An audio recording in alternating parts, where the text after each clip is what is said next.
Hoy es 4 de julio de 2023. Eh, es un día para mí muy feliz porque es el cumpleaños de mi hijo mayor, Juan Pablo, y pasado mañana, el 6 de julio, el cumpleaños de mi hijo menor, Guillermo Matías. Así que este mes lo empezamos con todos, el mes de la independencia, el mes de la patria, era el mes del cumpleaños de mamá, que salió de viaje, como partió de gira, como se dice. Y bueno, julio es un mes que yo quiero mucho por estas razones. Y además es el día de la independencia de Estados Unidos de América, país al que yo particularmente admiro, porque supieron sacarse de encima la bota inglesa, la bota británica, y aparte lograron llegar a donde están, como primera superpotencia del mundo, porque no cometieron graves errores. Nosotros lamentablemente vivimos cometiéndolo. Y una gran cosa que han hecho los estadounidenses es no permitir que una persona que llega a la primera magistratura o un presidente puede ser reelecto una sola vez y después no ocupa ningún cargo, nada, se va a su casa, ya está, ya fuiste 2 veces presidente, se te agradecen los servicios prestados, buenos o malos, eso es una cuestión opinable, pero deja lugar a otro. Qué ejemplo hermoso de los Estados Unidos de América. Ojalá lo imitáramos. Bueno, volvamos a nuestro tema. Hoy es la charla número 24 y vamos a comenzar con lo que aconteció en España con la invasión napoleónica. Como ustedes recordarán, todo comenzó luego de la conquista de Portugal. Napoleón, viendo que el incompetente, inepto Carlos IV, el rey de español, corría riesgo de ser volteado, hablando en criollo, siguió enviando tropas y tropas y tropas, y al final lo que él temía aconteció. Un grupo de militares en Aranjuez dieron un golpe de estado y obligaron a Carlos IV a abdicar en favor de su hijo Fernando VII, que no podía negar que era hijo de su padre, porque fue tan, pero tan incompetente como lo había sido su progenitor. Comienza la guerra cuando tropas francesas llegan a Madrid, acompañando al nuevo rey de España, acuérdense, el hermano de Napoleón Bonaparte, José I, al que el pueblo español mendazmente lo bautizó como Pepe Botella, porque este hombre no bebía. Tendría otros defectos, pero no es. La cuestión que la guerra que comienza fue muy sangrienta, yo ya me explayé un poco la vez pasada, la charla pasada, con lo que aconteció con la aparición del guerrillero y cuando en medio de una derrota permanente, un ignoto capitán, muy jovencito, con 21 soldados de caballería, logra vencer en un pequeño combate a fuerzas 4 veces superiores, más de 80 húsares franceses, en Arjonilla, y ese capitán era nuestro héroe máximo, el futuro general José de San Martín. A los pocos días, mes y pico después, se libra la batalla de Bailén, que fue la primera gran derrota napoleónica obtenida, en este caso, por el ejército español, donde se vuelve a destacar nuestro héroe. Bueno, con este pequeño paseo, digamos, histórico para ubicar en tiempo y espacio al amigo que nos sigue todos los martes, vamos a continuar explicando que Napoleón de pronto vio que esta guerra en España se complicaba demasiado según su gusto. ¿Y por qué se ocupaba? Yo en el primer tomo de radiografía del imperialismo británico lo he denominado, ya que la cosa era francesa, un ménage à trois, un increíble ménage à trois.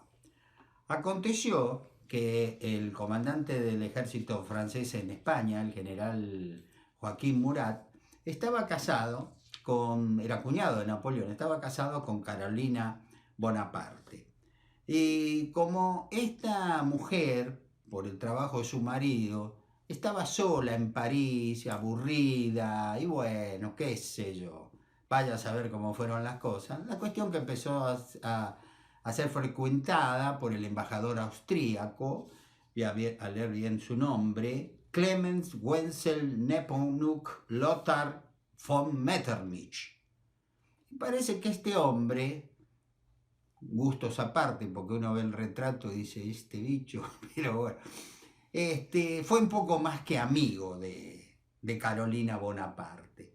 Entonces el marido en España le decía una carta a su esposa, como cualquiera, mirá, mi amor, estoy retenido acá porque los españoles, bla, bla, bla, posiblemente montemos una ofensiva aquí o allá, bla, bla, bla. Y le contaba, como que no quiere la cosa, cómo iba la guerra y los futuros planes. Y esta muchacha, cuando tenía sus encuentros con su amiguito especial, con Metternich, también decía, pero ¿y tu marido ya en España? No, está trabado, no, van a atacar Málaga, les estoy diciendo así cualquier cosa, ¿no? Para que ustedes me entiendan. Entonces él iba explicando a su amante lo que su marido inocentemente le redactaba. Y entonces, ¿qué hacía Metternich? Rápidamente informaba, por medio de su red de espionaje, que la tenía montada en París, a los ingleses, y por barco estos llevaban la información a España, y los franceses perdían siempre, no había forma de vencer a los españoles. Y esto va a determinar que Napoleón va a hacer una rápida incursión por España. Pero antes, quiero leer una carta de este verdadero, no sé cómo calificarlo. Los españoles le dicen al rey ramplón. La verdad, una persona abominable, como fue Fernando VII. Cuando José I de España asume como nuevo rey español, Napoleón fue felicitado por un montón de personajes europeos, la mayoría de ellos temerosos de la ira del emperador francés. Pero hubo una carta que yo creo que Napoleón la habrá leído varias veces y no la podría creer. Y la carta dice así: Señor, doy muy sinceramente en mi nombre y de mi hermano y tío a vuestra majestad imperial y real la enhorabuena por la satisfacción al ver instalado a su querido hermano el rey José en el trono de España. Habiendo sido siempre objeto de todos nuestros deseos de felicidad, de la generosa nación que habita en el dilatado terreno, no podemos ver a la cabeza de ella un monarca más digno ni más propio por sus virtudes para asegurársela, ni dejar de participar al mismo tiempo el grande consuelo que nos da esta circunstancia. Deseamos el honor de profesar amistad a su majestad y a este efecto he dictado la carta adjunta que me atrevo a incluir, rogándole a vuestra majestad imperial y real que después de leída se digne presentarla a su majestad católica, o sea, José I de España. Una mediación tan respetable nos asegura que será recibida con la cordialidad que deseamos. Señor, perdonad la libertad que nos tomamos, dice esta persona a Napoleón Bonaparte, por la confianza sin límites que vuestra majestad imperial y real nos ha inspirado y asegurado de nuestro afecto y respeto. Permitid que renueve los más sinceros e invariables sentimientos con los cuales tengo el honor de ser, Señor, de vuestra majestad imperial y real, el más humilde y atento servidor, Fernando, el que fue por un tiempito, luego va a volver a hacerlo, Fernando VII. Felicita a Napoleón y le envía una carta al nuevo rey de España, él también felicitándolo porque es el nuevo rey de España.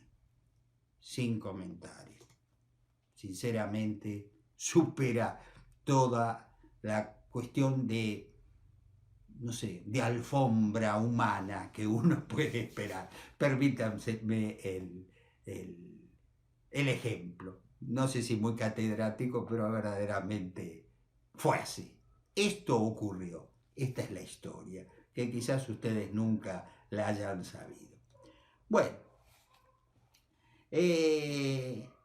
Luego de la derrota de Bailén, José I le habrá escrito al hermano, mirá, esto no es tan fácil, vos me dijiste que deje el trono de Nápoles, donde yo estaba muy tranquilo, qué sé yo, esto está bravo acá, ¿no?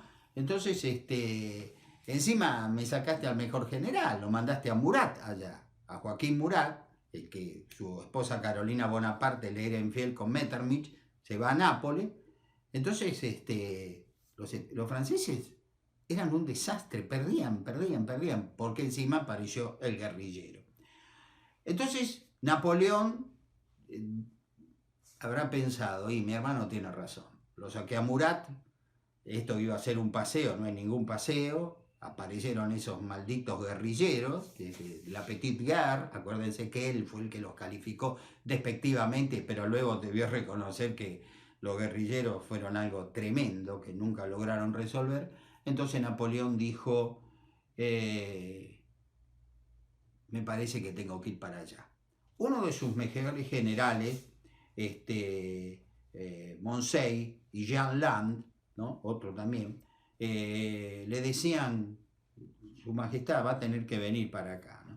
El general José Palafox Melcy, ¿no? Que era muy capaz, sintetizó así la guerra contra los españoles. Me gustaría, lo voy a leer, me gustaría que vean a qué enemigo nosotros nos vamos a enfrentar para lograr nuestra independencia. A un soldado extraordinariamente valiente, aguerrido y tenaz, dijo este general francés de los españoles. Para tomar las casas nos vemos precisados a hacer uso del asalto o de las minas, ¿no? O sea, bombas. Estos desgraciados se defienden con un encarnizamiento que no es fácil forjarse. En una palabra, señor, esta es una guerra que horroriza. Los españoles no pedían ni daban cuartel, pero luchaban hombres, mujeres, niños, ancianos, a muerte. Nadie esperaba algo así, Napoleón tampoco.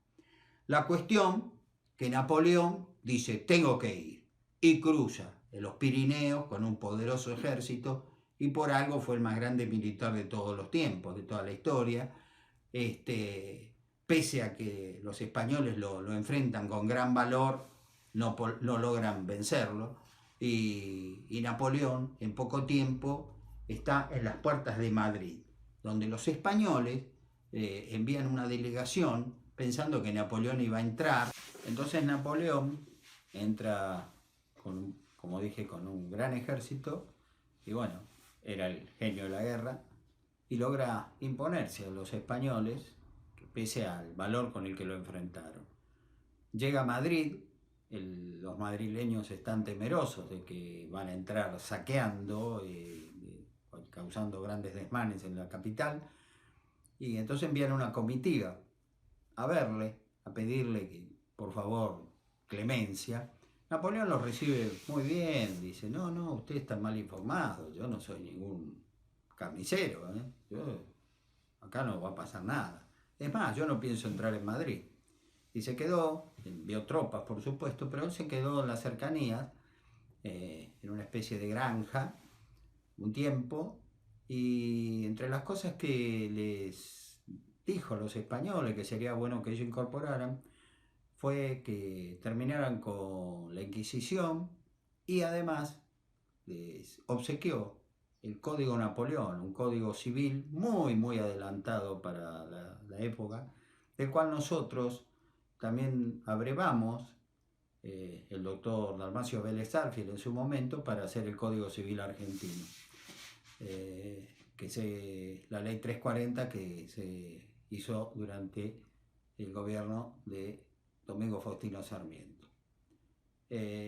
Napoleón no va a poder permanecer mucho tiempo en España luego de haber vencido, en 3 meses, fue como un huracán, para que ustedes entiendan, arrasó con todas las defensas españolas, y de los ingleses también, y portugueses, que también luchaban junto contra los franceses, y se va porque se entera que hay una coalición, una nueva coalición en su contra, de rusos y austríacos, y confía el mando de sus tropas en España a un experimentado general como fue Nicolas Soult, el mariscal Nicolas Soult. Y antes de irse, dijo una frase que a mí me parece muy, muy cierta, porque cuando veamos el tomo 4 de Radiografía del Imperialismo Británico, nos vamos a dedicar en la Guerra de la Independencia Sudamericana fundamentalmente a la figura del más grande de los argentinos, el capitán general José Francisco de San Martín, que fue también un hombre que se destacó en el dominio del arte de la inteligencia militar. Dijo Napoleón: créame, le dice a Soult, créame, examinando los resultados de las campañas se comprobará que ni la bravura de la infantería, ni la caballería o de la artillería han decidido una cantidad de batallas tan grande como lo ha hecho esta arma maldita e invisible de los espías. Sí, señor, se estaba refiriendo a la inteligencia militar, sin la cual usted podrá tener toda la fuerza impresionante que quiera un país, pero si no tiene un buen conductor, la cosa no funciona. Y no funciona. En la guerra esta, en el breve estadio del general Napoleón Bonaparte en España, voy a contar una anécdota que habla muy bien de la figura nuevamente del general San Martín. Si empiezo con San Martín me voy a olvidar del tema, pero vale la pena. San Martín una vez, como ya dije una vez, le dio la medalla de Bailén a una de sus nietas para que no llorara más, qué sé yo. Y como buen abuelo, como hacemos los abuelos, le contábamos a nuestros nietos algunas cosas simpáticas y alguna vez unas mentiritas blancas para llamar su atención o generarle una sonrisa. Entonces, una de las nietas o sus nietas contaban, cuando ya fueron más grandes, que el abuelo les contó que un día conoció a Napoleón. Esta sencilla anécdota de que sí, mi abuelo y Napoleón se acercó y le tocó un botón, bla, bla, bla, cuando él estaba en Murcia. La cuenta el general Bartolomé Mitre en su historia de San Martín y la emancipación sudamericana, y la recogen muchos historiadores, Ricardo Rojas, que dicen no da, posiblemente haya sido una mentirita blanca dicha a sus nietas. José Pacífico Otero también la recoge y dice, y tampoco, no da, porque Napoleón cuando entra a España, por supuesto ya San Martín no era un cadete, no un subteniente, no estaba en el regimiento de Murcia, era teniente coronel, luchaba contra Napoleón. ¿Dónde, cuándo, cómo Napoleón hubiera pasado revista a tropas españolas y se hubiera acercado a San Martín y le hubiera leído el botón que decía Murcia? Así que la cuestión quedó como que fue una sencilla y simple mentirita dicha por un abuelo a sus nietas. Sin embargo, hace muchos años, ya fue en el 17, yo escribí este libro que ustedes ven acá, Capitán de Navío Hipólito Bouchard, un valeroso guerrero de mar y tierra, en donde yo reparé en un hecho que en 1799 Bouchard, que recién había ingresado a la Marina francesa, había trabajado en un lugar, en Toulon, en el puerto de Toulon. Él había trabajado en el polvorín, porque ahí era un lugar muy grande donde se fabricaba mucha pólvora que abastecía a la Armada francesa.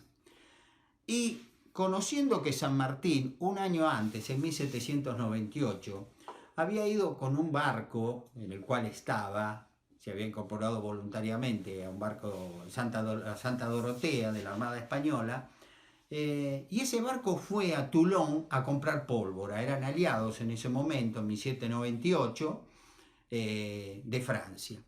Napoleón estaba preparando su expedición a Egipto y me imagino que habrá llegado un día a la mañana, habrá dicho alguna novedad, entra un barco español, el Santa Dorotea, a comprar pólvora, qué sé yo, y total no costaba nada. Napoleón dijo, bueno, envíeles que si quieren venir a saludarme, está todo bien. Y así fue, el capitán fue a saludarlos, bla, bla, bla. Napoleón, para estrechar en ese momento vínculos con los españoles, dice, bueno, capitán, pongamos lo concreto, lo real, sí, no, nunca se va a saber. Dice, mañana voy a visitarlos en el barco. Entonces Napoleón le devuelve la cortesía al capitán de la nave y va al Santa Dorotea. Y claro, está toda la oficialidad formada, toda es de la Armada Española, menos un solo hombre, un subteniente de infantería en ese entonces del ejército español, con un uniforme celeste y blanco. Claro, al verlos a todos formados, que eran todos oficiales de la Marina, menos este oficial, Napoleón fue curioso, porque lo era, y se acercó y tomó el botón así de este joven, y que decía Murcia, el regimiento de Murcia. Bueno, ese joven era el general José de San Martín. O sea, la anécdota fue cierta. Lo que él le contó a las nietas no fue una de esas mentiritas que los abuelos a veces les contamos a nuestros nietos para, vuelvo a repetir, para sacarle una sonrisa, sino que fue cierto. Napoleón, en 1798, 10 años antes de la guerra entre Francia y España, conoció a Napoleón Bonaparte. Napoleón Bonaparte seguramente nunca supo, nunca reparó en esa persona. Si le dijeron el nombre lo habrá olvidado. San Martín no se olvidó de Napoleón. Tenía un busto de él en el dormitorio donde falleció y que se puede ver en el Museo Histórico Nacional.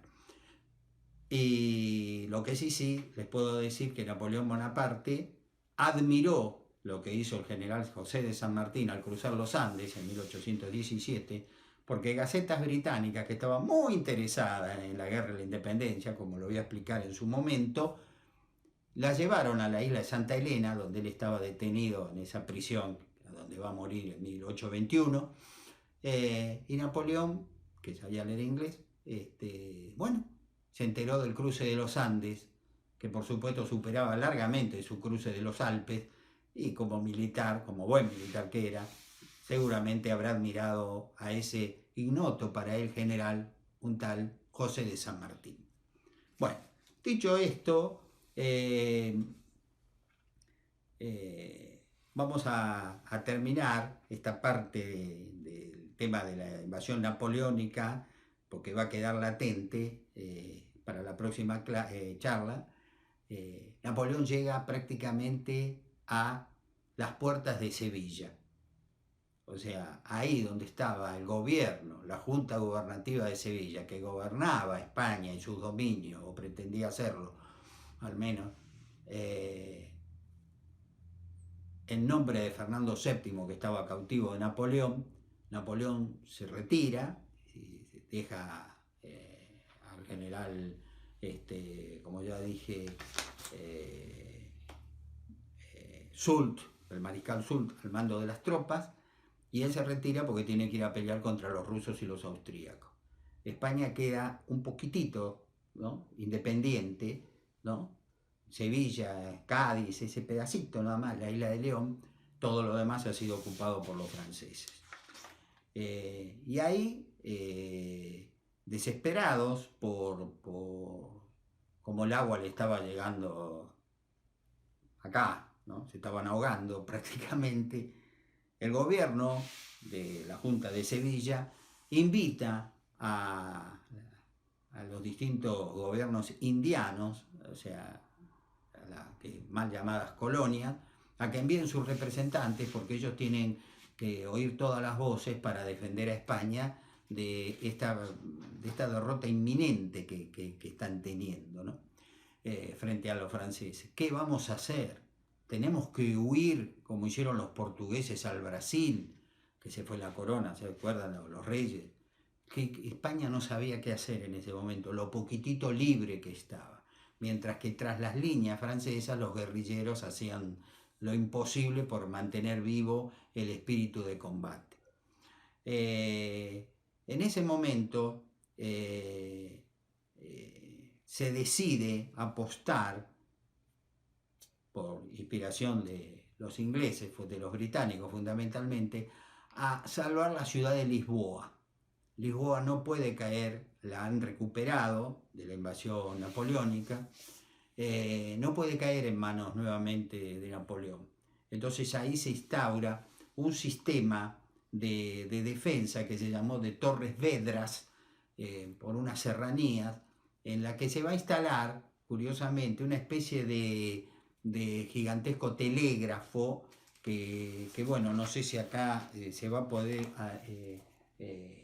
ver cómo es esto, en donde con gigantescas pelotas de cuero, como si fueran notas musicales, se subía mensajes secretos que se transmitían a los defensores, que era una coalición británico-lusitana-española, y los franceses nunca lograron descifrar el código, que hábilmente era cambiado prácticamente cada 48 horas, ¿no es cierto? O sea, duraba 48 horas, ¿no? Ellos lo veían, pero no sabían qué decían esos distintos movimientos, como si fueran notas musicales. La importancia de este lugar, a donde asistían a grandes conferencias los aliados, es que los españoles, quiero decir, primero que ahí estaba al mando del ejército británico un tal general Arturo Wellesley, que va a ser muy importante porque va a ser el futuro duque de Wellington, al que se va a decir que le ganó a Napoleón, ya lo he dicho en otra charla, en la batalla de Waterloo, cuando en general el que le ganó fue el mariscal Blücher, que era prusiano, alemán. Los españoles tenían varios generales ahí destacados, y entre los que estaban el marqués de la Romana y el marqués de Coupigny. Sobre este último, que venía de su asiento en Cádiz, hay algo muy importante para los argentinos, porque su edecán militar, su oficial de enlace, como se le decía también, era un teniente coronel llamado José Francisco de San Martín, que asiste al lado de su general, por supuesto, a esas grandes conferencias de altos mandos con verdaderamente gente muy, muy importante. Y en este alto mando conjunto que estaba ahí en Lisboa.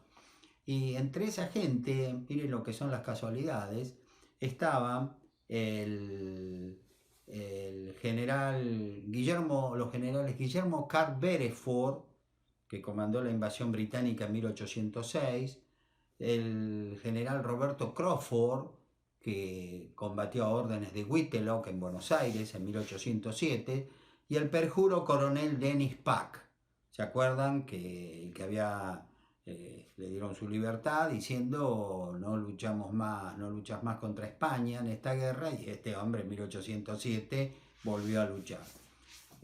Bueno, ahí San Martín, imagínense, él sabía inglés, o aprendió bastante, leyó las gacetas que venían que llegaban informando la revolución de Buenos Aires de 1810, lo que estaba ocurriendo en América, y seguramente habrá tenido en algún momento, en algún impasse, alguna charla informal, pienso porque era un hombre muy simpático, el general Beresford, no sé, Crawford, y Dennis Pack honestamente tampoco, pero solamente con que hubiera hablado con Beresford se hubiera enterado de lo que ocurría acá en su patria, a la que él había dejado hacía muchos, muchos años.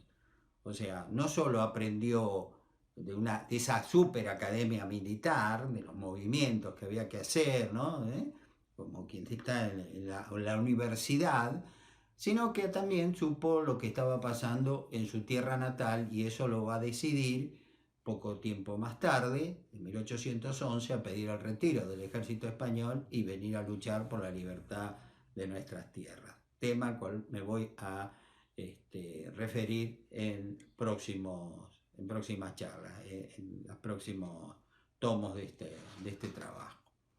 Bueno, es hora de que dejemos a España por este momento, al borde de ser totalmente ocupada por las tropas napoleónicas, para trasladarnos al cálido Brasil, a nuestro país vecino, nuestro país hermano, en el cual con lo único que nos enfrentamos siempre es con el fútbol, pero nada más. Hemos tenido una guerra, a la cual ya me voy a referir, pero después de eso con Brasil nunca hemos tenido problemas, posiblemente porque pese a lo mal que estamos los argentinos en este momento, somos los dos más grandes de Sudamérica, en todo sentido.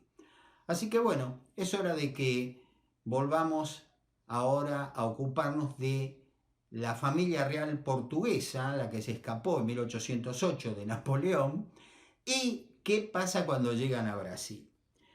Primero, lo que pasa cuando llegan a Brasil, que llegaron verdaderamente, luego de huir de Portugal, con una prepotencia absoluta.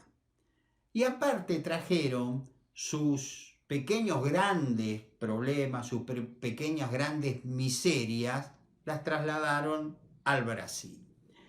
Esta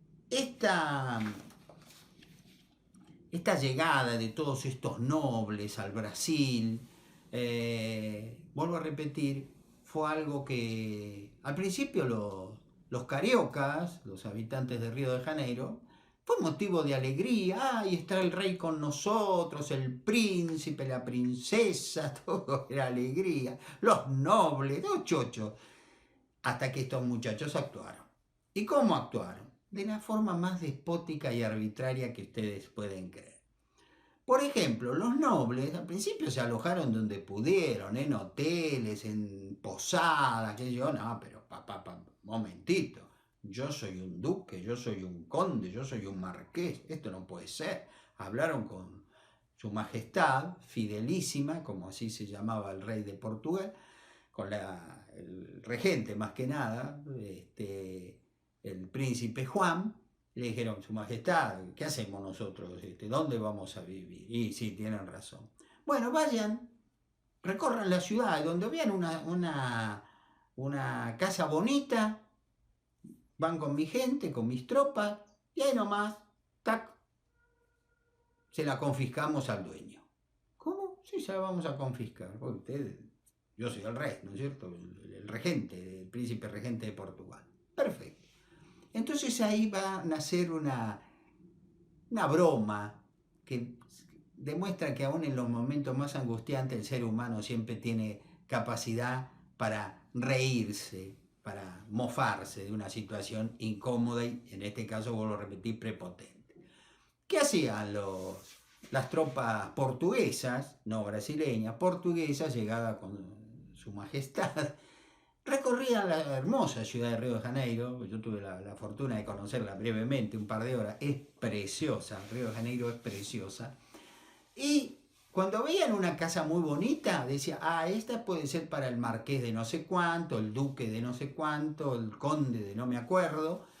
¿Y ahí qué hacían? Le pintaban en la puerta PR.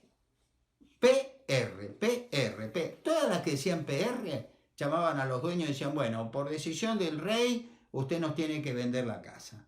Pero no, mi casa es decisión del monarca. Se acabó, no sé si me entiende. Y le vamos a pagar tanto. Precios irrisorios.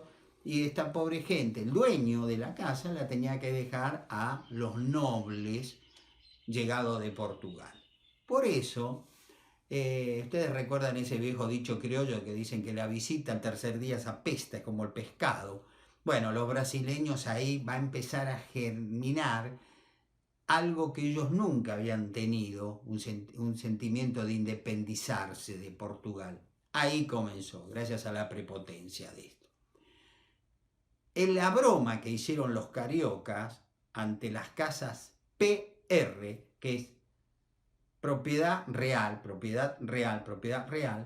los brasileños la cambiaron, esas dos siglas, PR, por póngaselo en la rúa, póngaselo en la calle, PR, póngaselo en la calle, PR, póngaselo en la rúa.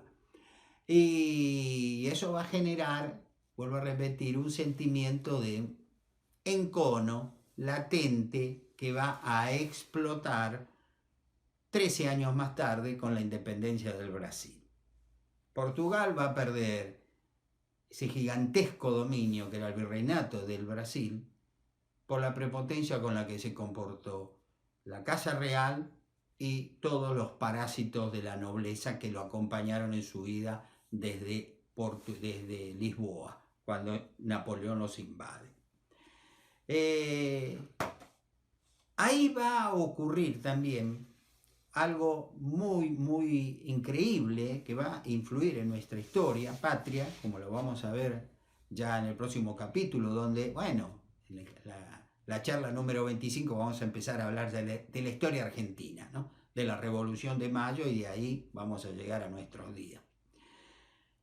Llega un matrimonio muy mal llevado. El príncipe regente de Portugal, Juan, y su esposa Carlota Joaquina, que era, como ya lo dije la vez pasada, la hija de Carlos IV y hermana de Fernando VII.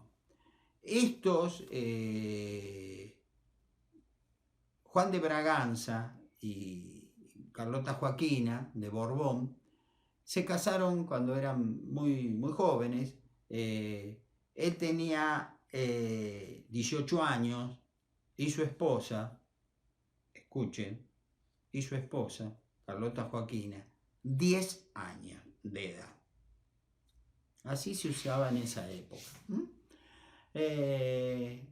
Casan a un jovencito con una criatura, pero ¿por qué? Por conveniencias de política internacional, España y Portugal en ese momento.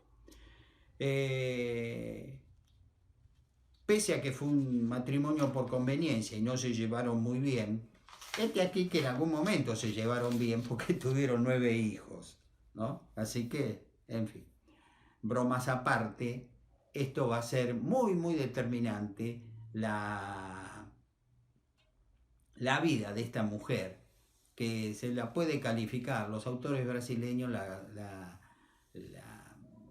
califican como una mujer desdichada y muy ambiciosa.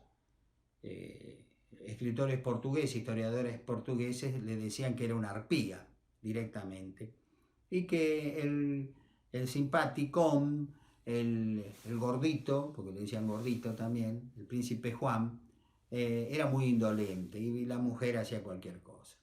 Ambos dos tenían sus vidas separadas. El príncipe Juan tenía sus amantes, ella tenía sus amantes, y fueron a vivir, cuando llegan a Río de Janeiro, en 2 palacios diferentes.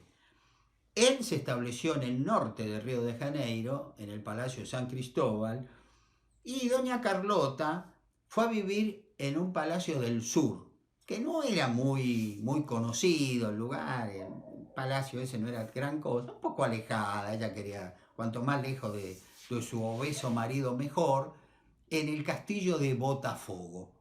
Fíjense que en ese lugar, muchísimos años más tarde, bueno, ya lo saben, me imagino, nacerá un club de fútbol muy querido en el Brasil, que se llama Botafogo. Pie de fuego, esa sería la traducción en castellano. Esta mujer va a tener una gran, gran importancia en los acontecimientos que se van a dar aquí, previos y a poquito de producirse la Revolución de Mayo. ¿Por qué? Porque ella, instigada por los británicos, siempre atentos y vigilantes, a ver qué tajadita nos podemos llevar, va a decir: soy hija de Carlos IV, soy hermana de Fernando VII, creo que tengo todo el derecho para reclamar ser la reina o la mandamás, de alguna manera, no sé si la reina, del Río de la Plata. Y entonces va a generar algo en la historia que se llama la justa reclamación.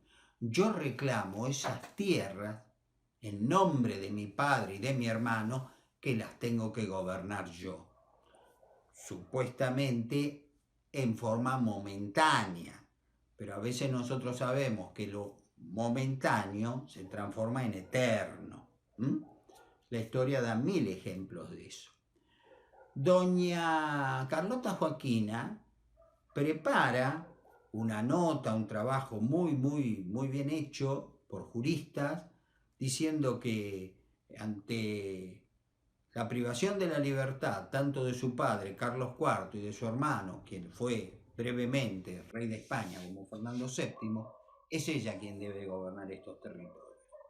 Y eso, históricamente, esa intromisión de Carlota Joaquina en los negocios, como se le decía, del Río de la Plata, se va a llamar el carlotismo, que fue un intento que, como vamos a ver, no llegó a nada, no llegó a buen puerto, pero generó en su momento una alarma entre otras personas, entre un hombre como Martín de Álzaga, que vio muy peligrosa esa situación y porque consideraba que en el fondo algo de razón la princesa española, esposa del príncipe regente de Portugal, tenía razón. Con esta charla, que no voy a contar los detalles, pero fue un poco accidentada, acá atrás de bambalina, doy por finiquitado el periodo hispánico de la patria, porque ya a partir de la próxima reunión que vamos a tener, amistosa reunión, así etérea a través de este medio de comunicación, vamos a empezar con la Revolución de Mayo. Pero acuérdense, el carlotismo queda ahí pendiente y ustedes van a ver cómo todo esto va a ir acomodándose en la historia que pienso es más conocida por todos nosotros. Nada más, muchas gracias, como siempre ha sido un gusto estar con ustedes. Buenas tardes.